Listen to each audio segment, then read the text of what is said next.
Assalamualaikum warahmatullahi wabarakatuh. Kembali lagi ke channel kita, podcast kita tentang difabel ya. Dan saya di sini ada tamu mengundang salah satu sumber di difabel tersebut, yaitu bernama Mbak Dewi. Di PKPI Kabupaten Tegal akan berbincang-bincang tentang anak-anak difabel ya Mbak ya. Yang pertama, PKPI di sini ada pelayanan umum, pemeriksaan KB, dan telemedicine serta anak-anak berkebutuhan khusus. Kali ini saya akan berbincang sama Mbak Dewi tentang difabel. Difabel itu lokasinya di mana ya Mbak? Kebetulan, perkenalkan boleh ya saya? Boleh. Saya ingin memperkenalkan diri dulu. Mungkin wajah tidak asing, tapi mungkin ada yang belum tahu nama saya ya Mas ya. Kebetulan, perkenalkan dulu nama saya Ibu Sari Kusuma Dewi, biasa dipanggil dengan Ibu Dewi. Kebetulan saya sudah punya dua momongan, dua anak ya. Dan saya juga punya anak-anak yang hebat lainnya. Terima kasih. Seperti yang ingin Mas Kenan tahu ya, saya itu apa sih? Difabel itu apa sih gitu? Saya juga sedang belajar Mas. Saya juga sedang belajar. Saya juga supaya memberikan tempat buat teman-teman difabel apapun. Difabel sendiri itu mereka adalah sama seperti kita ya. Mereka adalah tetap manusia, tapi mungkin mereka mempunyai keterbatasan fisik, keterbatasan mental, dan juga ada yang mungkin yang cacat ganda ya. Tapi itu bagi saya itu mereka itu bukan keterbatasan mereka itu bukan suatu kekurangan. Justru keterbatasan mereka itu akan menjadikan kelebihan mereka. Gitu. Dan situ ada prestasi juga nantinya. Nah itu, jadi belum tentu apa yang dimiliki mereka kita punya gitu ya Mas ya. Itu. Jadi kalau menurut orang awam mungkin difabel itu identik dengan orang-orang yang lemah gitu. Tapi kalau saya sendiri tidak, itu persepsi yang salah itu menurut saya. Saya mau tanya itu bagaimana sih komunikasi dengan orang-orang difabel? Karena ada trik-triknya tangan. Iya itu macam-macam Mas. Kalau boleh saya ngomong sedikit ya, itu sedikit apa banyak Mas? Kalau mau banyak nanti nggak selesai. Gini, jadi difabel itu juga kategorinya tidak cuma dalam satu aja ya.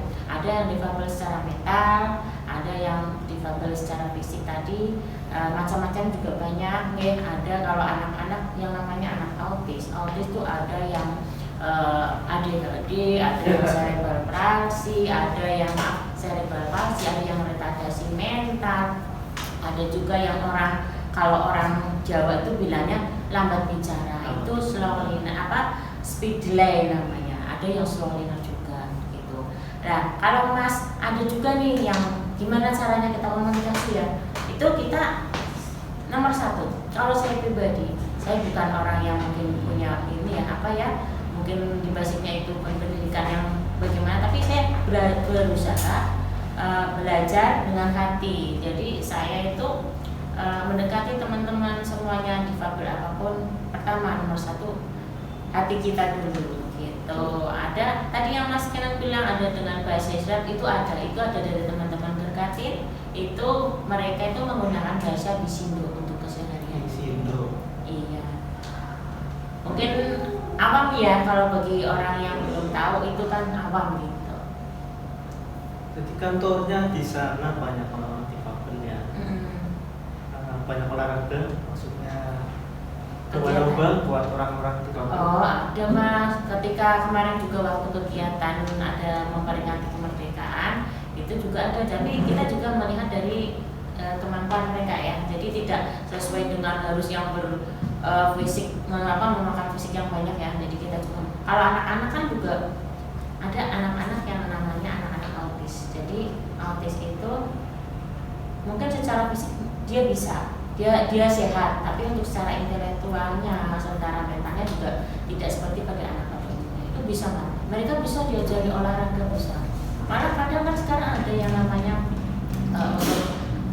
teman-teman difabel yang mempunyai bakat di olahraga itu banyak. Kalau di adakah seorang guru atau yang mengajari tentang ilmu pendidikan itu tersebut? Ada.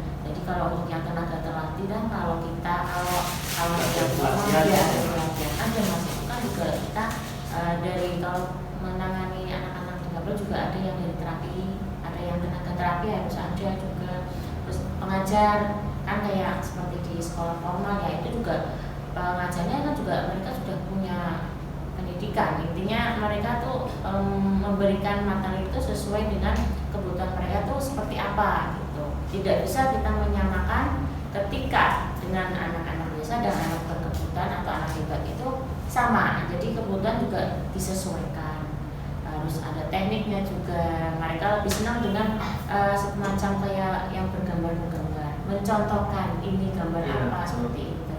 Latihan.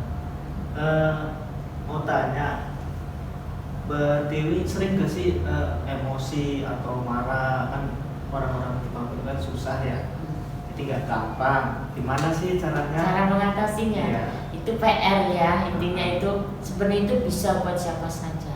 Nomor satu tadi yang saya katakan, hati. Kita menggunakannya dengan hati. Ketika kita menggunakan dengan hati, apapun yang kita lakukan, entah itu secara kita berbicara, kita itu mengajar secara fisik, tapi kalau hatinya kita yang berbicara itu mudah. Jadi ini pengalaman ketika saya belum bergelut ininya berdampingan dengan teman-teman difabel ataupun anak-anak autis, mereka tuh memang pasti memancing emosi gitu ya, kita gampang lah terpancing, tapi kita orang yang ibaratnya kita sendiri harus bisa menyikapi ketika mereka tuh memberikan kegiatan yang mungkin menguras energi, menguras pikiran kita juga menyikapinya dengan emosi, tidak akan selesai. Jadi hati kita pakai, kita pelan-pelan memahami mereka, gitu. Jadi emosi hanya akan memperkeruh, bukan untuk mengatasi gitu. Jadi disitulah saya belajar untuk bersikap lebih bijaksana lagi, lebih sabar lagi, lebih bisa memahami anak-anak, bagaimana karena satu anak dengan anak yang lain itu tidak sama gitu. Semua dikembalikan ke masing-masing pribadi kita ya. Hati nomor satu gitu. Mungkin Mas Kenan suatu saat akan bisa mau berkenalan, monggo. Saya juga punya teman-teman, punya anak-anak hebat di sini juga. kan mumpung PKPI ya, PKPI Iya. kan lebih ke kesehatan. Iya. Mungkin bisa kan udah orang-orang difabel kesini sudah tes kesehatan, vaksin juga ya. Iya. Hepatitis. Terus kalau misalnya ada lagi monggo di sini ada yang lain tes kesehatan. Saya selaku teman-teman mewakili teman-teman mewakili teman-teman difabel, dan saya sendiri juga pendamping dari teman-teman difabel juga dari orang tua autis. Banyak sekali berterima kasih ya kepada PKPI, khususnya yang di daerah Tegal sini ya. Mereka diberikan kemudahan ketika mereka membutuhkan apa yang mereka butuhkan, tapi mungkin belum tersedia di luar. Dan ternyata PKPI itu memberikan jalannya. Itu bagi saya senang banget, bahagia banget. Jadi apa sih yang bisa saya lakukan hanya sebagai menjembatani teman-teman. Jadi ketika ada kegiatan dari PKPI yang teman-teman menerima dan mau bersedia, mereka oke, saya sangat terima kasih sekali. Mudah-mudahan ada lagi ya Mas ya, apalagi yang bisa buat teman-teman ya. Amin. Ya. Jadi saya juga pengennya supaya masyarakat umum, tidak cuma untuk teman-teman yang mempunyai kebutuhan khusus ya. PKBG itu welcome buat siapa saja. PKBG itu melayani dengan sepenuh hati ya Mas ya, bener gak Mas? Iya. Jadi saya pengen juga ini, ayo pengalaman terbanyak. Alhamdulillah. Jadi gini Mas, Eh, Pengalaman, kita belajar dari pengalaman ya, itu makanya pengalaman mungkin nggak bisa ternilai berapa harganya gitu. Dengan saya juga kenal dengan PKPI, bagi saya itu ya rezeki buat saya bisa memperluas pengetahuan itu, pengalaman yang mungkin saya belum kenal masalah kesehatan tenang ini ya. Saya di PKPI di sini banyak teman ya, banyak teman-teman dari tenaga medis, dari tenaga yang apa itu ya, pokoknya semuanya. Iya, jadi saya bisa belajar lagi. Saya bisa di sini PKBI saya anggap juga sebagai rumah saya. Jadi saya kira-kira itu kegiatan yang apa bermanfaat, yang baik ya, insya Allah saya akan selalu mensupport gitu. Saya tetap akan selalu memberikan untuk teman-teman yang lain gitu, informasinya gitu Mas Kenan. Ada yang ingin, silakan barangkali Mas. Ini Mas, saya juga ingin menceritakan sedikit pengalaman saya ya. Saya kan punya teman-teman dari anak-anak yang berkebutuhan juga. Jadi mereka tuh senang sekali andaikan ada kunjungan, andaikan mungkin mereka, ayo kita ajak jalan-jalan.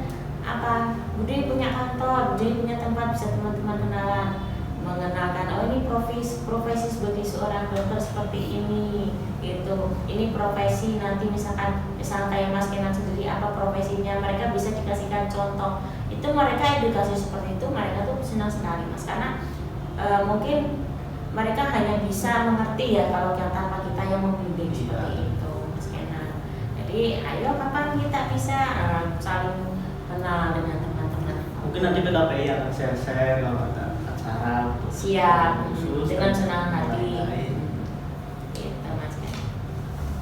Ada yang bisa ditanyakan lagi barangkali? Ada. Di rumah aja gimana itu? Kalau saya aktivitas saya sendiri sebenarnya ya nomor satu ya, saya ibu rumah tangga ya, ibu rumah tangga. Dua, saya juga kebetulan jadi di rumah itu sebagai kader posyandu. Iya. Kemudian lagi saya sempat terlibat dalam kader pulih bersama, ya, yang diselenggarakan oleh PKBI ya gitu. Lagi saya juga orang kan mengenal saya itu kader KB Mas, kader KB, makanya saya anaknya 2 gitu. Kalau tambah gimana, kader KB kok anaknya 10 bisa gitu ya Mas ya. Tapi kan 2 anak lebih baik ya. Iya gitu, makanya pengalaman Mas ya, belum banyak pengalaman. Jadi kalau saya sendiri, saya pengen berbagi cerita aja ya, berbagi cerita untuk semuanya, siapapun.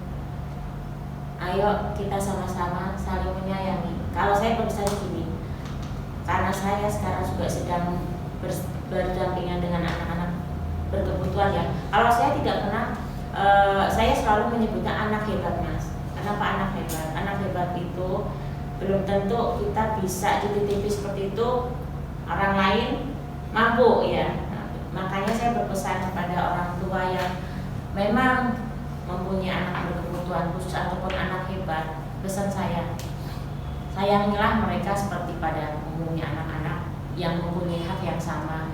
Karena anak-anak seperti itu pun punya hak yang satu. Pendidikan pun mereka punya, ya. Bersosialisasi pun mereka punya hak. Jadi jangan sampai orang tua itu selalu mengunci diri. Orang tua itu selalu mengekang kebebasan anak. Itu kan kemerdekaan anak ya. Iya. Jadi anak itu kan anak itu bersosialisasi ya dengan masyarakat. Mengenal gitu ya Mas. Kapan kita mau maju, kapan kita tuh anak mau berkembang. Kalau anak sendiri mau kenal orang aja nggak boleh. Jadi saya cuma berpesan kepada orang tua yang mempunyai anak hebat, biarkan mereka meraih cita-citanya, mereka mendapatkan haknya, berikan mereka kebebasan untuk menunjukkan bahwa saya juga bisa seperti mereka pada umumnya, gitu Mas. Jadi sayangilah tetap, karena mereka tetap titipan, ya, mereka amanah yang harus dijaga, amanah yang harus kita jaga. Terus kita fasilitasi yang tetap jangan membeda-bedakan. Itu kalau saya pribadi seperti itu. Jadi ya mau boleh segala sesuatu dilakukan dengan hati gitu, Mas Firman. Terima kasih ya bincang-bincang kali ini. Sama-sama Untuk Mas. pesan dan kesannya semoga bermanfaat untuk kita semua. Amin. Amin. Assalamualaikum warahmatullahi Assalamualaikum wabarakatuh. warahmatullahi wabarakatuh. Salam sehat. Salam sehat.